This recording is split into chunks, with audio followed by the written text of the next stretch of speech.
Sehat semua. Alhamdulillah. Alhamdulillah, Pak. Dan nang omah apa nanti? Di rumah apa di mana? Halo. Di rumah, Pak. Oh, di Di rumah. kontrakan, Pak. Wah, nang kontrakan. Jadi yang mau menunjukkan tugasnya sama yang kemarin yang sudah itu Muhammad Baraji sama Rizka, gitu. Yang belum siapa? Ya, ada yang mau menunjukkan tugasnya.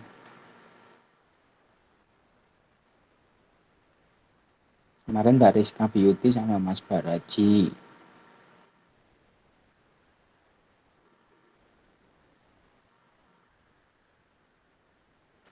Ya, coba. Ditunjuk apa Mawon, mungkin? Pak. Baik, tentang apa? Ditunjuk ya. Ya. Ya, ditunjuk. Anissa. Dia Pak, Cah. siap. Mana Dewi? Atus ya? Loh, atus gitu Sebentar, ya. Pak. Buka kamar mandi. Malah metu. Enggak, Pak. Malah metu kamar ya. Buka pintu itu berarti metu tuh sama kamar.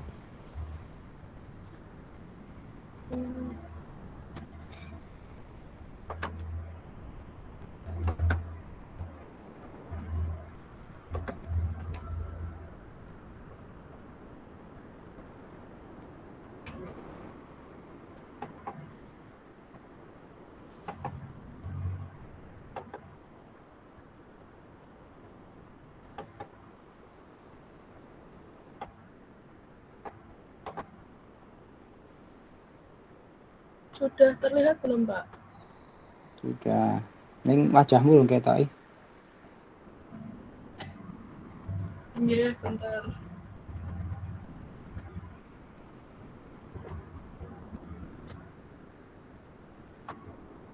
Disuruh bisa?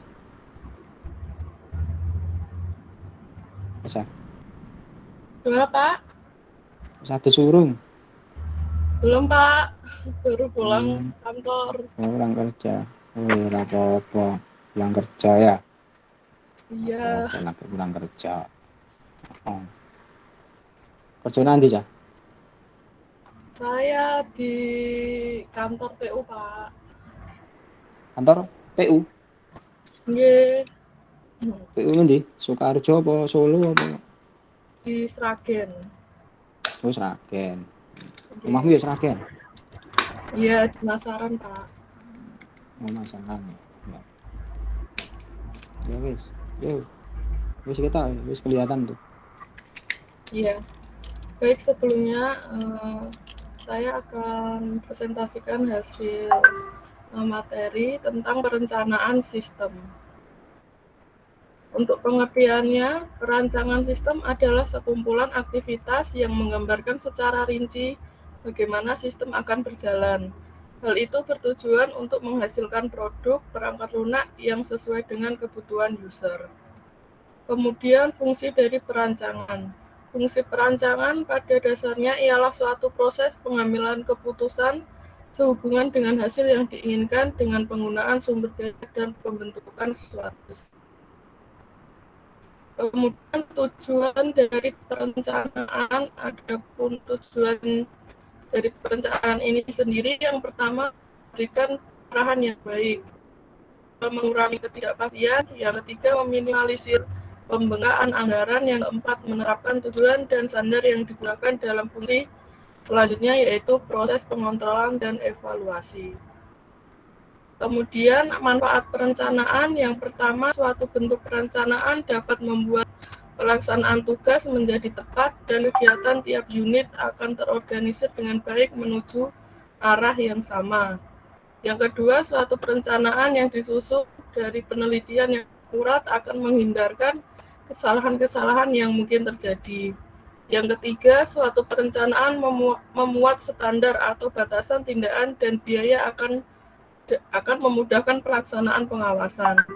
Yang keempat, perencanaan bisnis dipakai sebagai pedoman untuk pelaksanaan kegiatan sehingga pelaksana mempunyai irama atau bergerak dan pengada pandangan yang sama untuk mencapai tujuan. Jenis-jenis perancangan. Jenis-jenis perancangan ini ada 3 jenis perancangan. Yang pertama, perancangan database, yakni sebuah perancangan atau kumpulan data yang tersimpan di dalam media penyimpanan sekunder yang dipakai untuk penyimpanan data-data panjang yang digunakan untuk inputan sistem, kemudian data tersebut diolah menjadi data output atau keluaran sistem. Yang kedua, ada perancangan proses, yakni perancangan yang menjelaskan sebuah proses bekerjanya sebuah sistem untuk melakukan pengolahan data input menjadi data output menggunakan fungsi-fungsi yang sudah direncanakan. Yang ketiga, ada perancangan interface, yakni bagian software yang bisa dipakai oleh end user yang bisa dilihat pada layar monitor aplikasi. Kemudian ada proses perencanaan. Tahap pertama, menetapkan tujuan atau serangkaian tujuan perencanaan dimulai dengan keputusan-keputusan tentang keinginan atau kebutuhan. Tahap kedua, yakni merumuskan keadaan ini, pemahaman akan posisi perusahaan sekarang dari tujuan yang hendak dicapai atau sumber daya yang tersedia untuk pencapaian tujuan. Tahap ketiga, yakni mengidentifikasi segala kemudahan dan hambatan, segala kekuatan dan kelemahan, serta kemudahan dan hambatan perlu diidentifikasikan untuk mengukur kemampuan organisasi dalam mencapai tujuan. Dan yang terakhir, tahap keempat, yakni mengembangkan rencana atau serangkaian kegiatan untuk mencapai tujuan. Tahap terakhir dalam proses perencanaan meliputi pengembangan berbagai kegiatan untuk mencapai tujuan. Kemudian ada karakteristik perencanaan. Yang pertama, pencapaian tujuan. Dalam melakukan perencanaan, komponen utama yang diinginkan adalah untuk mencapai tujuan yang diinginkan. Kemudian latihan pilihan. Perencanaan adalah proses untuk menentukan masa depan melalui serangkaian pilihan-pilihan. Kemudian ada orientasi ke masa depan. Waktu merupakan sumber daya untuk menentukan beberapa lama hasil akan dicapai. Kemudian ada action, yakni perencanaan digunakan untuk mendatangkan hasil. Yang ketiga, ada kelengkapan, yakni perencanaan fungsi untuk menghubungkan komponen-komponen dari suatu sistem. Berikutnya ada unsur perencanaan. Yang pertama, tindakan apa yang harus dikerjakan. Yang kedua, apa sebabnya tindakan tersebut harus dilakukan. Yang ketiga, di mana tindakan tersebut dilakukan. Yang keempat, kapan tindakan tersebut dilakukan. Yang kelima, siapa yang akan melakukan tindakan tersebut. Yang keenam, bagaimana cara melaksanakan tindakan tersebut. Kemudian ada faktor waktu dan perencanaan. Faktor waktu mempunyai pengaruh sangat besar terhadap perencanaan. Ada dalam 3 hal, yakni waktu diperlukan untuk melaksanakan perencanaan efektif. Yang kedua, waktu sering diperlukan untuk melanjutkan setiap langkah perencanaan. Yang ketiga, jumlah atau rentan waktu yang akan dicakup dalam perencanaan harus dipertimbangkan. Sekian presentasi dari saya, kurang lebihnya mohon maaf. Wassalamualaikum warahmatullahi wabarakatuh. Salam. Terima kasih. Terima kasih Mbak Anissa. Satu lagi, yuk cowok. Saya boleh, Pak. Ya, siapa? Iya, Sahabat hati-hati Pak. ya, jangan cicit gandeng. Ya, digandeng, hati-hati.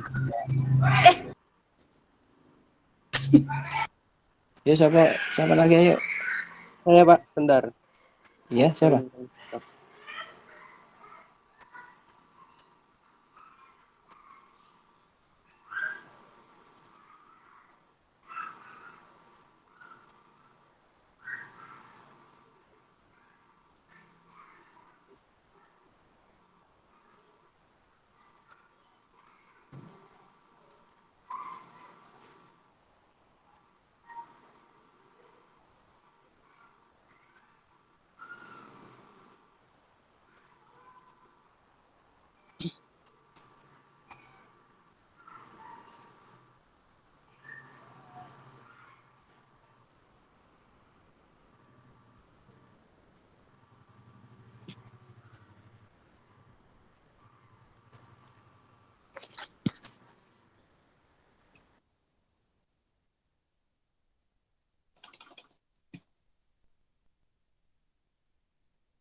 Boleh langsung dimulai ya, Pak? Ya, yang satu di mute ya, yang suaranya dikecilkan yang di laptop. Biar tidak feedback ya.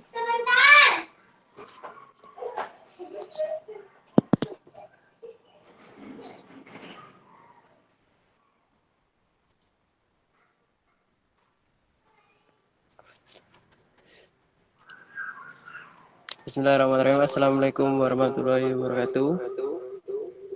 Waalaikumsalam Waalaikumsalam warahmatullahi wabarakatuh. Nama saya Waalaikumsalam. Muhammad Fajar Sodik, Pak, dari SI 18. Masih feedback ya? Bentar, Pak. Suara di laptop dikecilkan aja, yang di laptop yang buat mau. Udah, Pak. Ya, sudah.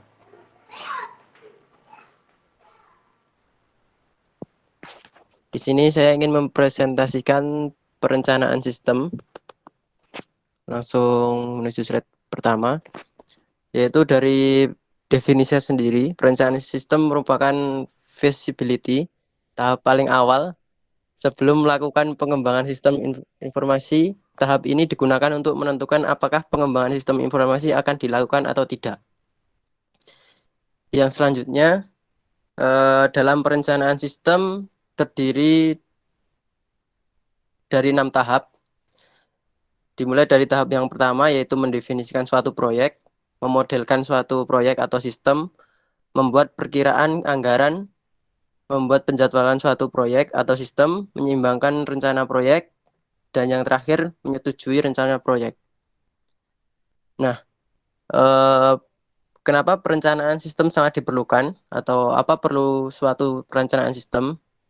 Perencanaan sistem merupakan suatu aktivitas yang harus dilakukan sebelum dikembangkannya sebuah sistem. Jadi sebelum suatu sistem itu dibentuk, harus melalui tahap perencanaan terlebih dahulu. Dikarenakan apa? Karena suatu sistem dapat dibentuk dari beberapa tahap rencana yang telah diselesaikan.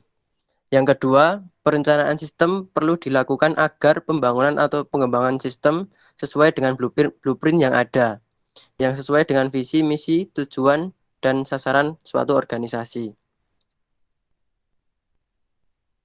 Yang selanjutnya, proses perencanaan suatu sistem dikelompokkan dalam 3 proses utama, yaitu merencanakan proyek sistem yang dilakukan oleh staf perencanaan, yang kedua menentukan proyek sistem yang akan dikembangkan oleh tim pengarah, yang terakhir mendefinisikan proyek sistem yang dikembangkan oleh analis sistem.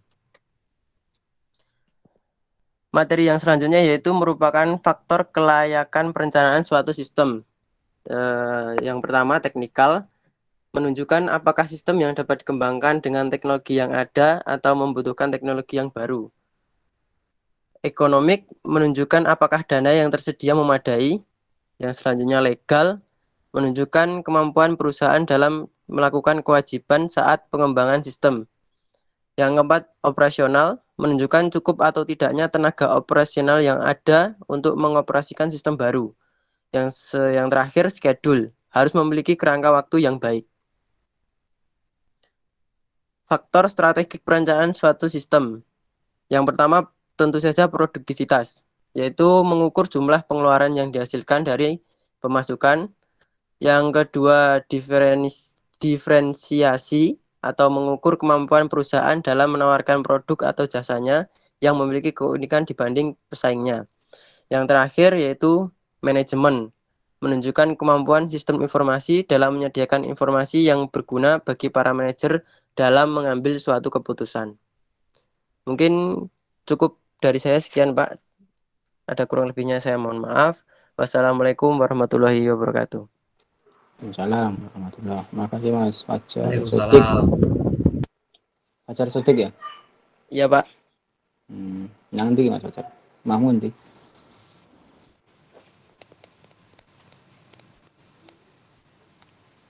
Rumahnya nanti Mas Fajar Sodik. Solo apa nang Seragen apa Wonogiri? Saya, Pak. Di Karangpandan, Pak. Rumahnya kan Karanganyar ya? Karanganyar.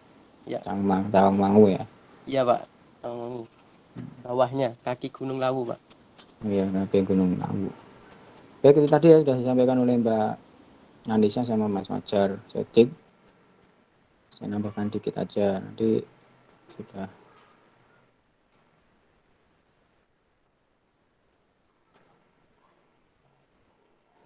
Jadi perencanaan sistem ini kan ada siklus ya, namanya siklus hidup pengembangan sistem ya. Kalau dulu pernah belajar di rekayasa perangkat lunak.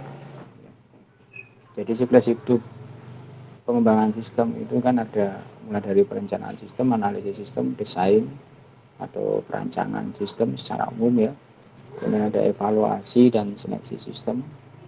Ya, biasanya yang mulai dari perencanaan sistem, analisis sistem, desain atau perancangan sistem, evaluasi disebut dengan front end, fase front end. Kemudian yang mulai dari desain atau perancangan ya, desain atau perancangan sistem secara terinci, atau tadi secara umum.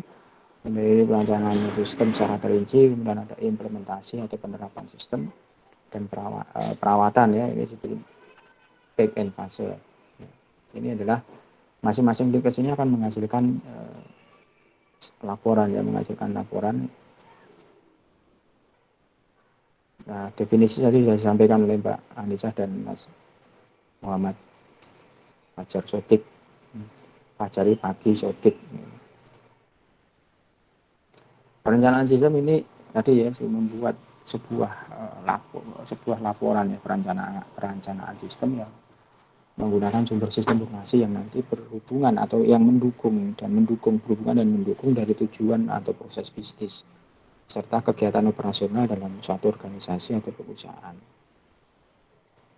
Jadi hasil dari perencanaan sistem ini adalah sebuah proses yang nanti hasilnya adalah berupa laporan perencanaan sistem yang menjadi atau menggunakan sumber informasi yang ada di dalam perusahaan yang atau organisasi yang berkaitan atau berhubungan dan mendukung dari proses atau kegiatan bisnis dan operasional yang ada di dalam suatu perusahaan atau organisasi. Ini kemudian perencanaan sistem pasti berhubungan dengan perencanaan bisnis ya. Jadi kalau kita merencanakan satu sistem pasti akan berkaitan atau berhubungan dengan perencanaan bisnis atau proses bisnis dalam satu organisasi tersebut. Ya, perencanaan sistem sendiri ini menyangkut estimasi ya, dari apa yang nanti dibutuhkan, bisa kebutuhan secara fisik, kebutuhan tenaga kerja dan dana yang dibutuhkan untuk nanti mengembangkan sistem ya secara operasionalnya atau secara operasinya. Ini definisi dari perencanaan sistem. Kemudian siapa yang melakukan merencanakan sistem? Ya, sistem itu direncanakan pasti dengan yang pertama ini nanti bisa dilihat ya di situ kebijakan untuk mengembangkan sistem informasi itu pasti dilakukan oleh tingkat manajemen puncak atau manajemen tingkat atas ya, manajemen puncak. Karena manajemen pasti menginginkan ya untuk meraih kesempatan yang ada yang tidak dapat diraih oleh sistem yang lama. Intinya yang merencanakan adalah manajemen puncak, manajemen senior ya, atau manajemen eksekutif yang menginginkan untuk meraih kesempatan yang tidak ada di sistem yang lama. Atau karena sistem yang lama itu masih mempunyai atau ada kelemahan yang perlu diperbaiki. Ya, misalkan untuk meningkatkan produktivitas ya, untuk meningkatkan produktivitas, efektivitas dan pelayanan. Ya, ini jadi siapa yang merencanakan pasti dengan kebijakan dari manajemen puncak.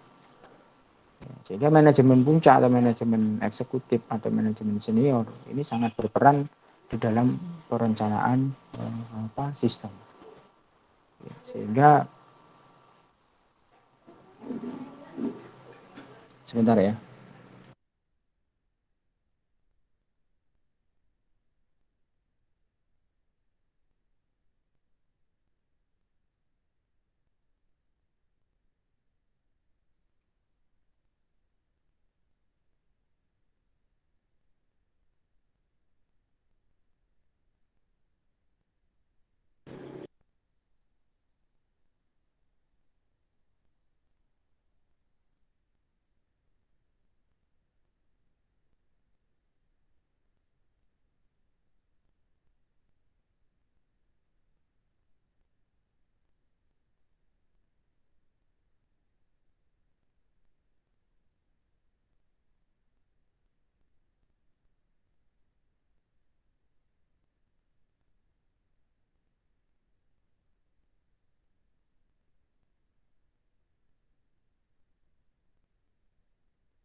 Iya, jadi manajemen puncak atau manajemen eksekutif ini sangat berperan ya dalam perencanaan sistem. Ya biasanya manajemen puncak ini ada CEO, atau CEO, CFO, atau eksekutif senior. Nah, ini semua adalah manajemen puncak. Karena hasil dari perencanaan sistem nanti juga akan berupa blueprint yang nanti akan diberikan kepada manajemen puncak mestinya, tingkatan manajemen puncak atau senior tadi.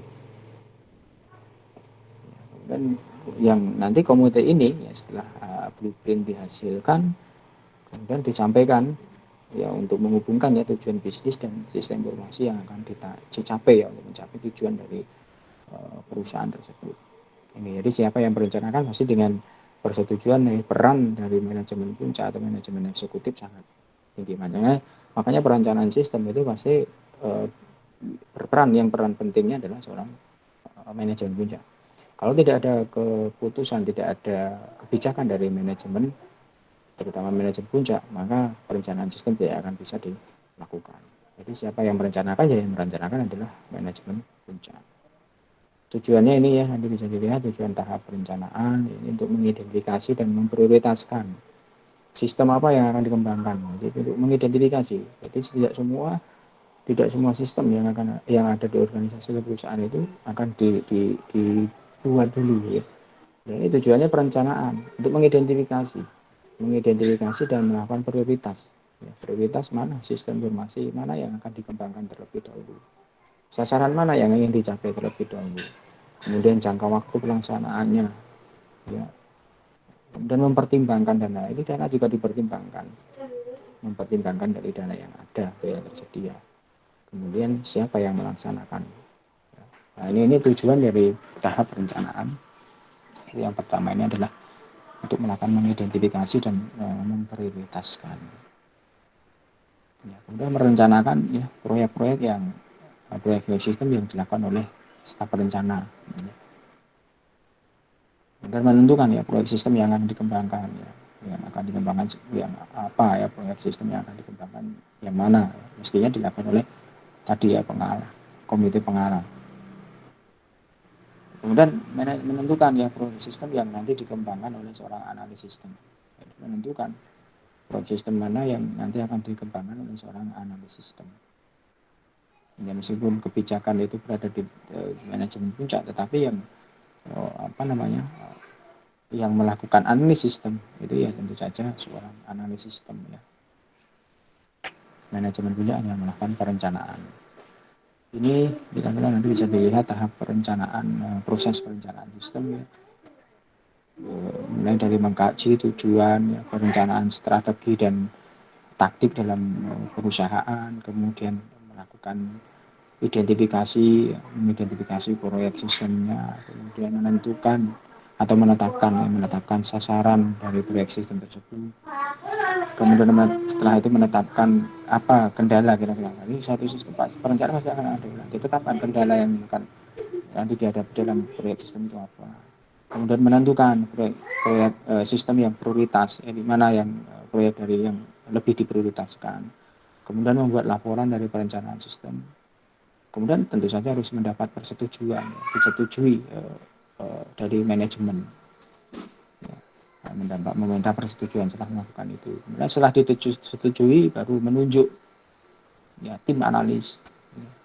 Karena sudah disetujui oleh manajemen, karena nanti intinya yang semua kebijakan perencanaan sistem berada di tingkat manajemen. Maka semua yang sudah dilakukan yang di atas tadi, mulai dari mengkaji tujuan, perencanaan strategi dan taktik perusahaan, mengidentifikasi proyek, menetapkan sasaran proyek, menentukan kendala dalam proyek, menentukan proyek sistem yang prioritasnya, kemudian membuat laporan perencanaan, kemudian laporan perencanaan itu akan disetujui atau tidak oleh manajemen puncak tadi. Bisa saja tidak disetujui atau bisa saja tidak disetujui. Yang disetujui, kalau sudah disetujui, tentu saja menunjuk tim analis ya. Kemudian mengumumkan proyek pengembangan sistem. Setelah itu baru dilakukan studi kelayakan, kemudian menilai kelayakan dari proyek sistem tersebut, kemudian membuat usulan proyek sistem. Nah, baru lagi minta persetujuan lagi. Itu tugas seorang sistem analis ya. Tugas dari sistem analis ya, setelah tadi proyek disetujui oleh manajemen, kemudian dilakukan analis ya. Dilakukan analisis sistem mulai dari studi kelayaan, menilai kelayaan proyek sistem, membuat usulan proyek sistem, ya, kemudian meminta persetujuan dari manajemen. Itu jadi langkahnya yang seperti itu. Ya, semua pasti harus mendapat persetujuan dari tingkat manajemen kamu, yaitu manajemen senior atau manajemen puncak. Itu tadi yang belum ada di semua ya, di yang kedua presentasi tadi. Nanti bisa ditambahkan untuk pengetahuan ini tadi. Ini tadi bisa dilihat tahap pertama. Ya ini ya, nanti menetapkan dari 7 tahap ya, nanti bisa dilihat dari tahap yang tadi. 7 tahap itu tahap pertama, menetapkan tujuan strategi taktik perusahaan, organisasi bisnis bertujuan untuk mendapatkan laba mestinya ya. Maka perencanaan sistem itu harus mendukung untuk meningkatkan laba. Ini bisa dilihat, dibaca ya. Kemudian identifikasi proyek ya. Proyek mana yang perlu diidentifikasi, misalkan sistem informasi pengendalian pemasaran, sistem informasi distribusi, sistem informasi produksi, atau yang lain ya. Itu perlu diidentifikasi semua sistem itu, sistem informasi. Ya, kemudian menentukan sasaran, apa yang ingin dicapai oleh masing-masing proyek itu. Misalkan sistem informasi pengendalian dan pemasaran, sasarannya misalkan untuk memberikan pelayanan order kepada pelanggan lebih baik, meningkatkan pangsa pasar misalkan. Jadi setelah tadi diidentifikasi, ditentukan setiap proyek itu sasarannya untuk apa. Ya, misalkan sistem pengendalian distribusi, sasarannya apa? Untuk mengoptimalkan ya jalur distribusi sehingga dapat mengurangi biaya distribusi misalkan. Jadi semua proyek sistem yang diidentifikasi itu dilakukan sasarannya apa masing-masing. Kemudian kendala ya, kendalanya apa? Ya, mungkin batasan dana ya, adanya dana yang terbatas, waktu ya. Kemudian struktur organisasi, misalkan batasan struktur organisasi misalkan. Kemudian menentukan prioritas ya, menentukan prioritas proyek yang ditentukan, mana prioritas ya, proyek yang diprioritaskan. Ya mestinya dengan alasan ya, karena kebutuhan mendesak atau penghematan biaya, itu harus dianalisis dulu apa. Kenapa proyek itu yang diprioritaskan? Alasannya apa? Nah, itu bisa dilakukan analisa. Apakah karena kebutuhan mendesak, apakah untuk penghematan dana atau yang lain. Kemudian membuat laporan perencanaan, dan yang terakhir apa? Meminta persetujuan dari tentu saja siapa? Manajemen puncak atau manajemen senior. Itu kira-kira di tahapannya. Nanti bisa dilihat, di download di materinya di Neneng ya. Itu nanti bisa dilanjutkan di tahapannya tadi yang belum ada dari teman-teman yang presentasi tadi. Itu karena sudah maghrib ini. Ada pertanyaan dulu?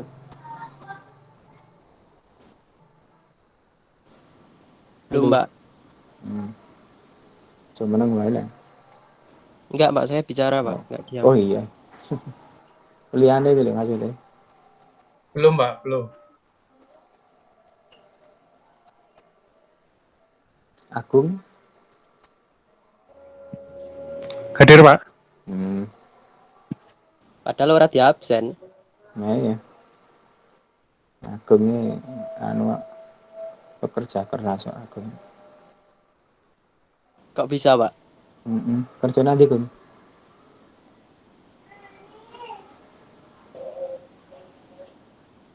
Belum kerja, Pak. Belum kerja mana? Nanti pas jadi bekerja keras, malah jebule urung kerja Gung. Lah iya to, Gung.